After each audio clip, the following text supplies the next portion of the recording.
देवाबरोबर बोलायचे, देवाबरोबर भांडायचे, संवाद करायचे, जे काही असेल ते सगळं देवाबरोबर करायचे. देवाला प्रश्न विचारला तो बरं आहे, प्रश्न आपल्यालाही पडले पाहिजे आणि आपण ते प्रश्न विचारले पाहिजे. महाराज प्रश्न विचारले पाहिजे, प्रश्न पडले पाहिजे. जर प्रश्न विचारले नाही आपण, महाराज फटका बसतो. सिद्धांत पटवण्यासाठी दृष्टांत असतो. एक माणूस होता, परीक्षा देत होता, अभ्यास करीत होता. ही परीक्षा आता करतात ना मुलं आपले अभ्यास, MPSC UPSCचं काय नाही, पण आपल्या स्पर्धा परीक्षा वगैरे आहे का नाही, बसलेले मुलं सगळे अभ्यास करतात. त्याला लागून त्याला एक एसटीत कंडक्टरची नोकरी लागली. कसली? कंडक्टरची नोकरी लागली. माझा सिद्धांत असा आहे, प्रश्न विचारले पाहिजे. कंडक्टरची नोकरी लागली. पहिला दिवस त्याच्या कंडक्टरच्या ड्युटीचा, बसमध्ये बसला. पहिलाच दिवस होता आणि पहिल्याच बाकड्यावर हे तुमच्यासारखा एक 125 किलोचा पैलवान, हे वयस्कर पैलवान, हे अशा पांढऱ्या मेशा, हे दांडगाच्या दांडगा पैलवान बसलेला.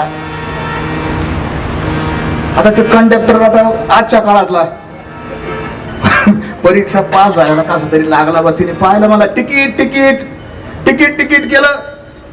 आता त्याच्याकडे घाबरतच तिकीट मागितलं पैलवानाकडे.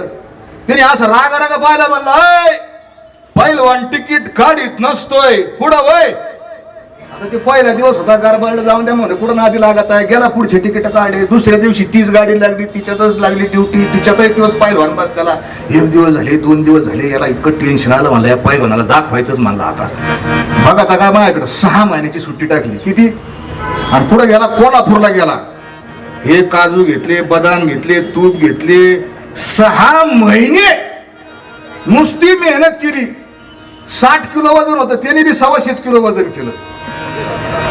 6 महिने झाले. महाराज आला एसटीत, तीच गाडी लागली, तीच ड्युटी. आला, समोर पाहिलं तर तो पैलवान बसलेलाच होता. म्हणला तिकीट तिकीट तिकीट. ते म्हणलं पैलवान तिकीट काढीत नसतो. आणि मग हिने काय केलं, अशा बायावर घेतल्या दोन्ही बी, कमॉन तिकीट काढीत नसतो. ते म्हणला पैलवानाकडे 500 एकनाथ शिंदेने दिलेला. कळलं का नाही तुम्हाला? ते म्हणला मग तुम्ही पहिल्या दिवशी काहून नाही सांगितलं? ते म्हणला तुम्ही विचारलाच नाही ना प्रश्न. प्रश्न विचारला असता तर एवढा बरं चांगलं झालं. ते काय बिल्डर शरीर बनवलं तिथे काय नाही. महाराज प्रश्न विचारले पाहिजेत, प्रश्न पडले पाहिजेत, प्रश्न विचारले पाहिजेत.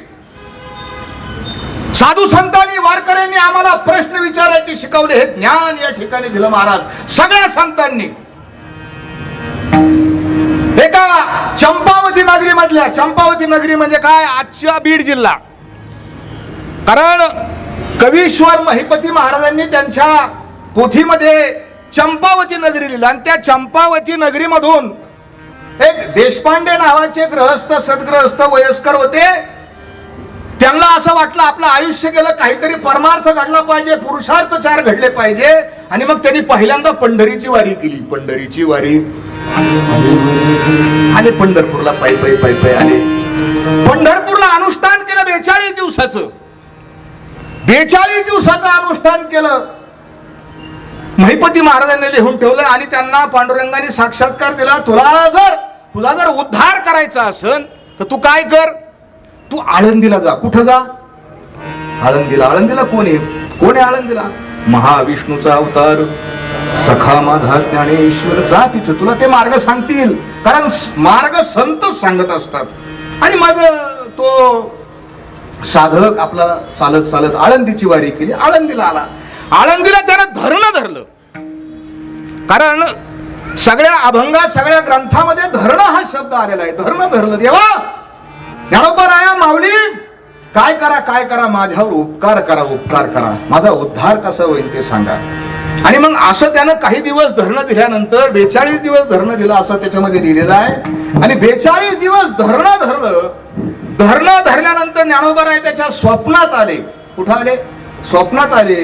आणि त्याला सांगितलं, ऐक, तुला जर आता उद्धार करायचा असेल, तुला जर पुरुषार्थ प्राप्त करायचे असतील तर तू काय कर, इथं थांबू नको, तू तात्काळ देहूला जा. कुठं जा? देहूला जा. देहूला कोण आहे? जगद्गुरु तू का अवतरणा मायाचा,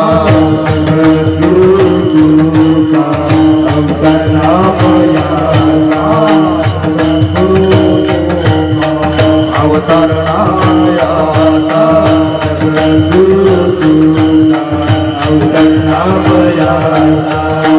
संप्रदाय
समाजा जगद्गुरु तुका अवतार नामयाचा, संप्रदाय सकळांचा येथून या तिथं जा. तुला पुरुषार्थ मोक्ष पाहिजे, अर्थ पाहिजे, धर्म पाहिजे, तिथं जा तू. आणि तो साधक मग तिथं आला आणि तिथं आल्यानंतर विचारला एक तुकाराम महाराज कुठं राहतात, कुठं राहतात, कुठं राहतात. मग चौकशी करत करत तेव्हा काय गुगल मॅप नव्हतं. ऐका नाही, आता सोपं आहे बा, गुगल मॅप टाकलं का चालला माणूस. सोपा कार्यक्रम झालेला आहे का नाही, बाबांना माहिती का गुगल मॅप. हा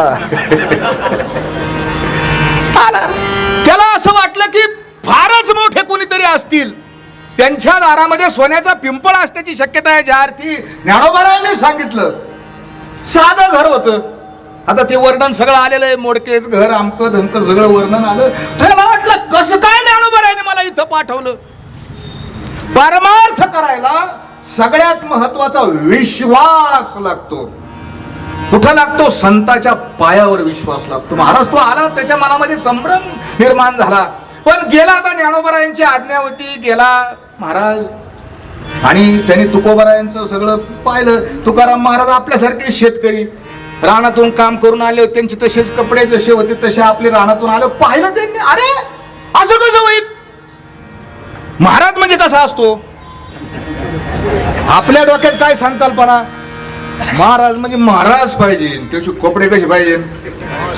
कडक कापड, तिचं लिलनच पाहिजे महाराज. किरकोळ नाही, 2000 मीटरच्या खाली कापड नाही पाहिजे महाराजाचं. गाडी कोणची पाहिजे महाराजाला? हा तुम्ही म्हणता ती फोर व्हीलर गाडी पाहिजे. महाराज त्याच्या मनामध्ये बाह्य कोणाचीही ओळख बाह्य लक्षणावरून करता येत नाही. कन्फ्यूज झाला, संभ्रम झाला, अरे चुकलं काहीतरी, गडबड झाली. पण नाईलाज होता, म्हणला महाराज बसा. बसले. ते काही चहा नव्हता तवा, चहा पाणी आपण नाही म्हणतो का, गुळ पाणी झाला तवा. गुळ दिला महाराजांनी, गुळ ठेवला. म्हणले कसं येणं केलं? काय नाही म्हणले, ज्ञानोबारायांनी पाठवलं.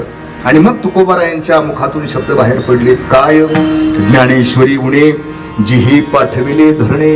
अरे आमच्याकडे पाठवा, आमचा एवढा अधिकार. ज्ञानियांचा राजा गुरु महाराज म्हणती ज्ञानदेव तुम्हा ऐशे मज पामरा. हे काय थोरपण? जयाची द्वारी सोन्याचा पिंपळ अंगी ऐशे बळ रेडा बोले.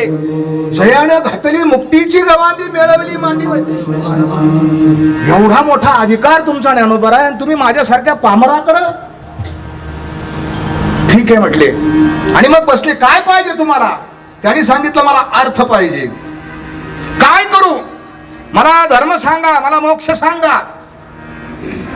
आणि मग तुकोबारायांनी त्याला 11 अभंग लिहून दिली. नको पडू काही ग्रंथाची बरी हा पहिला अभंग त्यातला. त्यांनी सगळं ऐकलं. म्हणलं महाराज हे सगळं ऐकलं मी, मला आता एक काम करा, मला मोक्ष पाहिजे. पांडुरंगाने ज्ञानोबरायांकडे पाठवलं, ज्ञानोबरायांनी तुमच्याकडे पाठवलं. मला देवाच्या हातातून मोक्ष पाहिजे. तुकोबरायांनी त्याच्याकडे पाहिलं. अरे दादा तुला मी एवढे अभंग सांगितले तरी तुझ्या लक्षात बसाना. आणि तुकोबरायांनी त्याला सांगितलं ऐक, देवापाशी काय मोक्षाचं गठुडं नाही. नाही देवापाशी